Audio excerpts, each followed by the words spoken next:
Hey everyone, welcome to my channel. My name's Lee. You're watching Dark Arts Creations, and this is my February reading wrap-up.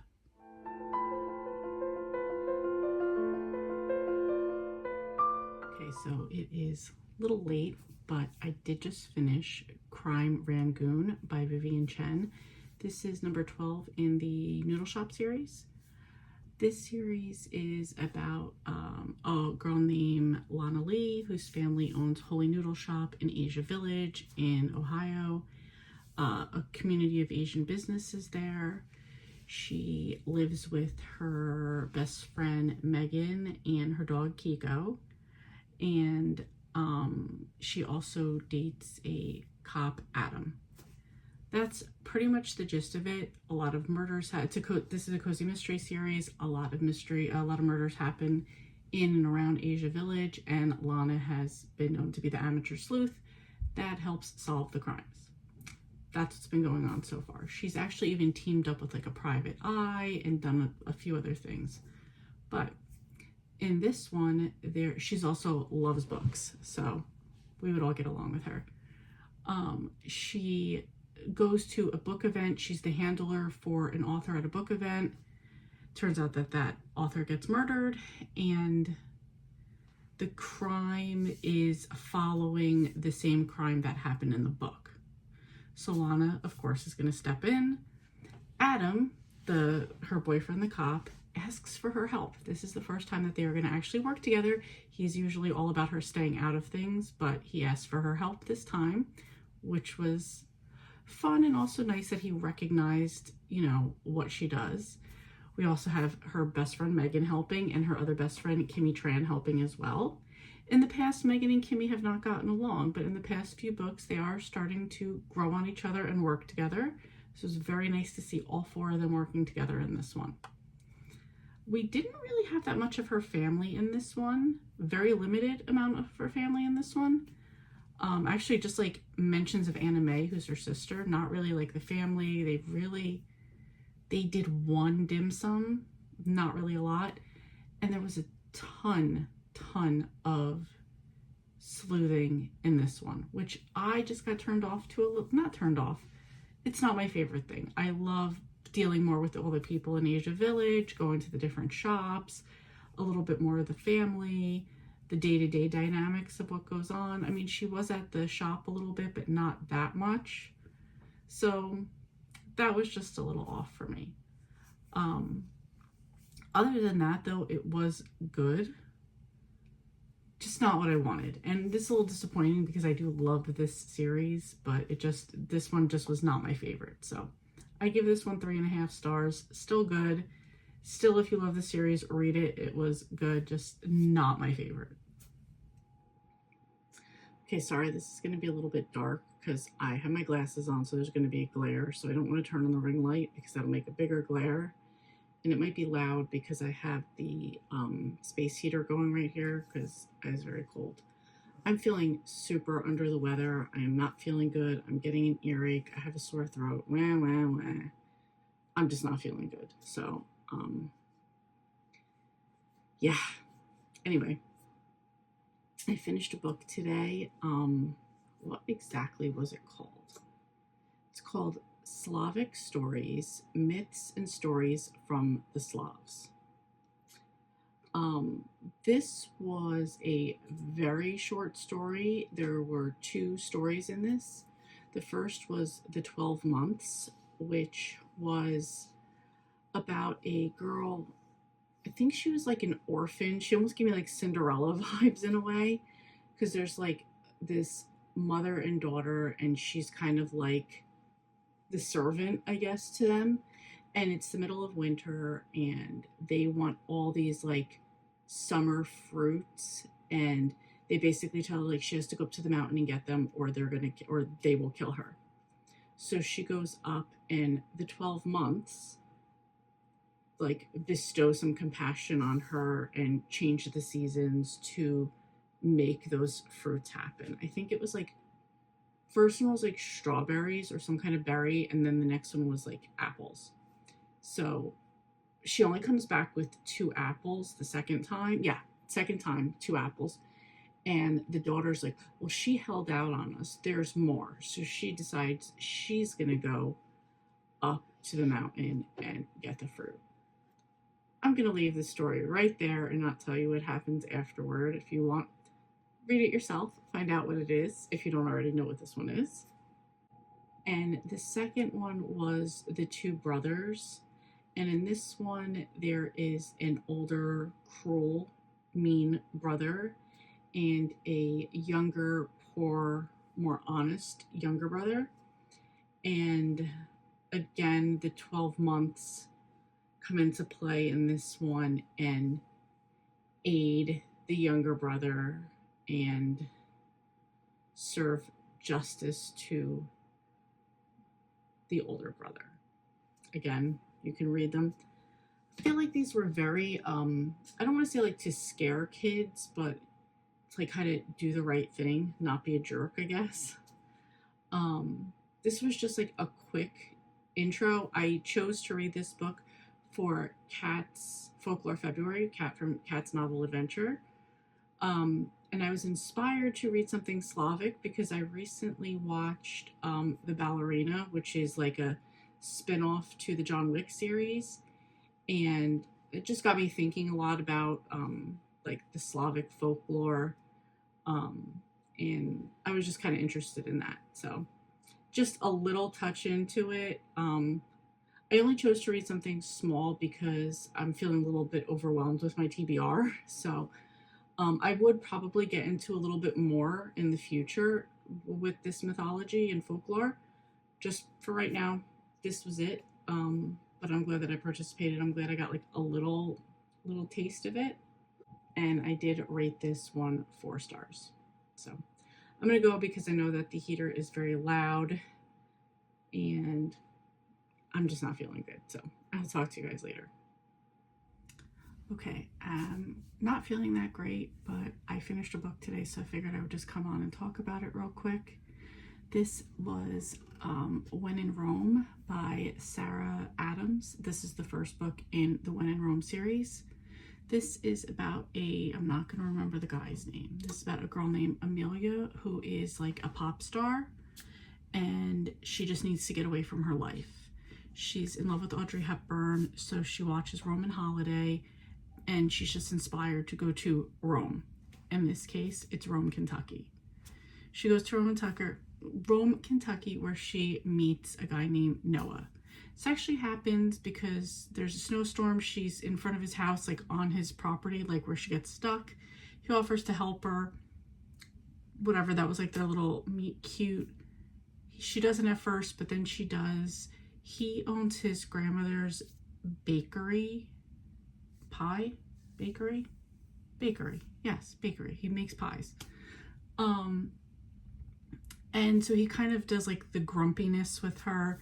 His sisters immediately love her, not necessarily because she's a pop star, but because of just who she is and like them getting to know her. Amelia winds up loving it there because it's not her regular life. She got away. Of course, she's crushing on Noah. She loves the small town feel of Rome. And more, she's not wanting to leave or go on the world tour that she's about to go on. Some controversy that goes on there with her manager. She has a rocky relationship right now with her mom. And then, of course, like grumpy Noah. So, romance, totally sweet. I already knew what happened because I had accidentally read book 3, not knowing it was in a series. So I already knew that they get together. I'm now going to go read the second one, and then the fourth one is for a book club next month. So anyway, really enjoyed this one. Very cute, 4 stars. Highly recommend the series. Okay, so I just finished another book. This was Hand of Evil by J.E. Jantz. This is number 3 in the Allie Reynolds series. And in this one, so Allie is a former TV reporter, newscaster, turned blogger. She recently, her soon-to-be ex-husband is dead. She has his home and I guess some money from that. She's good. She's good off just her blog and not working. She moved from California back to Arizona, where her parents own like a Sugarloaf like cafe type of thing. So she's hanging around there. Her son Chris is also living there. That's like the quick little backstory. In this book, so in every book, it starts out with like you see the details of a crime, of a murder, death type of thing. But you don't have any of the details of who did it or who it is right away. And then after that, we get into the story. So in this one, I feel like there's kind of 3 different parts. We have Allie and her personal life, which I would consider everything in her family, kind of a possibility of a relationship starting.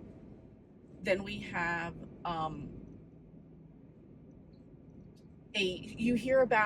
there's a part where you hear about something that happened in Allie's past, where there was this mother and daughter who had money and were generous enough to give her money, like saw potential in her and give her money to finish going to college. And a current story and like a backstory on that family history, that's one of the mysteries that's going on. So you hear Allie's backstory of how she, got the money from the family. You hear a backstory of the family, Arabella and Anna Lee, where the mom is Anna Lee, the daughter is Arabella.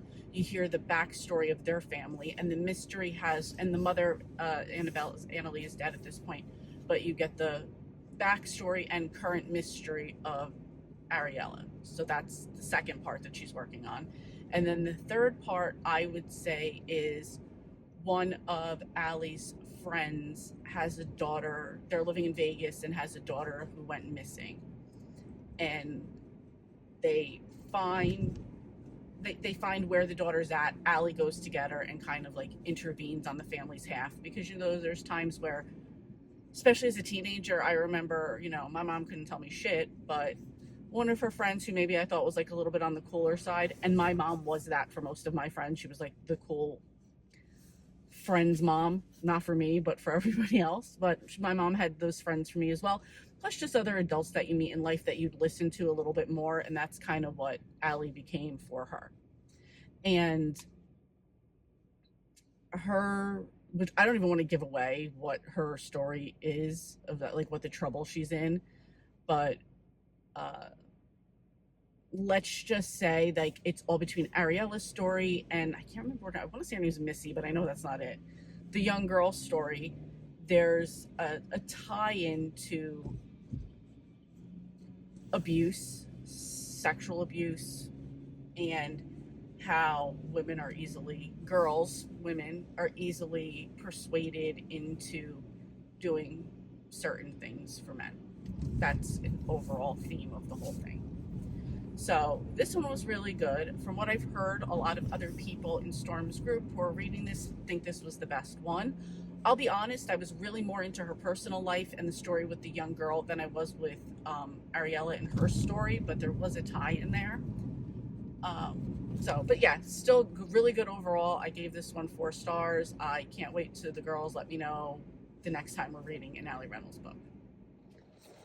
Okay, so I figured I would take this time before I go into work to talk about another book I just finished, which is The Obsession by Nora Roberts. This is a book I'm buddy reading with Lauren. I can't wait to talk to her about it because I thought it was really good. So this is about a woman named, at the time she was a girl. Her name's Naomi. She grew up kind of in a rural area with a father who was very, biblically strict with her and her brother. And one day she's at night, whatever, she's walking in some woods by her house, and she comes across a secret that her father was keeping, which was pretty much, and I don't feel this is even a spoiler, was keeping a woman captive. And from what she saw while she was there, this wasn't the first time. So he gets arrested, he goes to jail. Her uncle takes her mom and her brother in. They move to New York City, just live a different life. Her uncle and his husband, they own a restaurant. So she kind of grows up in the restaurant business. And, you know, she just tries to make the best of her life. She is a photographer. As she gets older, she's a photographer who kind of moves around a bit, mainly because she also changed her last name, still the same first name, but she's trying to kind of always avoid or leave before somebody realizes who she is. So she winds up she's older now, she winds up seeing this this house she wants to restore in this town. She buys it, she starts setting up roots there, and the story goes from there. Small town, she really likes the people that live in the town. There's construction people, and I think I mentioned it in another Nora Roberts book. I really like when she focuses on construction or restoration of a building or a business. So I did get that in this one. She does have a love interest in one of the people in the town that's doing this work too. And then there starts to become similar copycat murders. So of course she can't help but get involved, become part of a suspect, be questioned, that sort of thing. Yeah, and it goes from there. That's the basics without like giving anything away. I really enjoyed this one. I gave this one 5 stars. It was just really good. That's it. I don't want to give anything away in case you want to read it, but it's interesting too. Let me just put it that way. It's interesting to find out answers behind the copycat murders. So anyway, I'll leave it at that. As you can tell, it is raining. It's Friday. I didn't just finish reading this book. I think I read this book like a week ago. Maybe on Monday I finished reading it. Anyway, just was sitting with my thoughts about it, which to me always means that it's a good book. So anyway, I'm going to go inside. I got to grab my umbrella, go inside, and enjoy my last day of work for the weekend. Okay, at work, just finished a book on the way to work. It was a quick one. As you can see, dealing with the snow that we got yesterday, or Sunday into Monday, which was for me about 2 feet. Anyway, at work today, and I just finished The Mystery of the Gold Coin, or The Mystery of the Coin, by Harper Paris. This was a quick story. I was reading this one for Mel's Around the World Book Challenge, where you needed a book featuring a coin, so that's why I read this one. This was about 2 twins, and their parents surprised them, letting them know that they're about to go on the adventure of a lifetime. The mom got this like promotion thing, like almost like a travel blogger type of thing, and the whole family is going to be like going around the world, visiting different places, stuff like that. They don't want to go because they don't want to leave, you know, their school, their soccer, friends, that type of thing.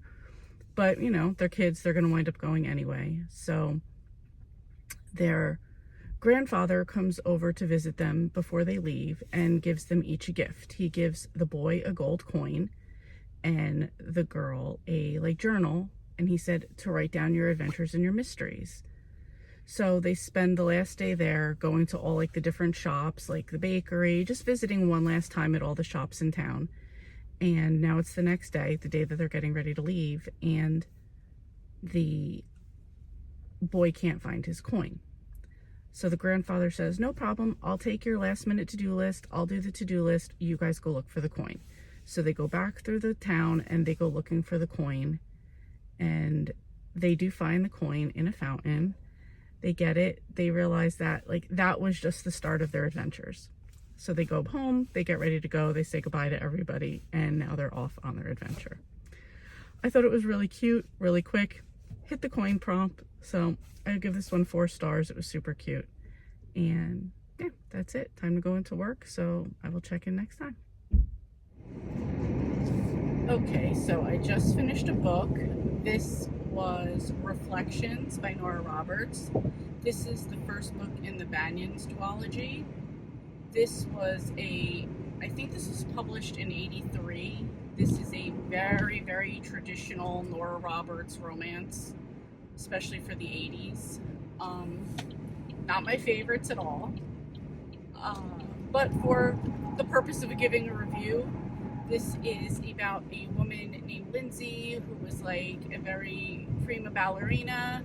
She hasn't danced in a while. She does teach. She gets a student named Ruth who is brought here by her uncle Seth. Seth doesn't want Ruth to be so involved yet, but he wants her to wait. But by the time she waits, she'll be like 20 years old, so it'd be getting very late for her. And at the same time, Lindsay's also asked by her ex-partner, dancing partner Nick, to be in a new play that he's doing, or performance that he's doing. There's miscommunication, there's a separation, there's a get back together, and a happily ever after. So that's pretty much how these traditional romances go. I'll give it 3 stars. It was okay. I really want to give it 2. I'm going to divide that, and I'm going to say I'm going to give it 2.5. It was okay. So, if you want to say spice, there's a lot of details and long romance times or whatever. Nothing that I thought was so explicit, but just I find very boring. So, anyway, 2.5. That one's done. Now I have to get to the second one, which is Dance of Dreams. So, I will be back, unless it's also the 27th, so this might actually be my last book. I guess you're going to find out along with me. Okay, another book I read was Don't Open Your Eyes by Liv Constantine. This is about a woman who she's living a great life, except that she keeps having these weird dreams. And it starts to be that things that happen in the dream start to happen in real life. Not every time, but enough times to make her concerned. And then she has this really bad dream about her daughter Scarlett. And she just feels in her heart that she has to deal with this.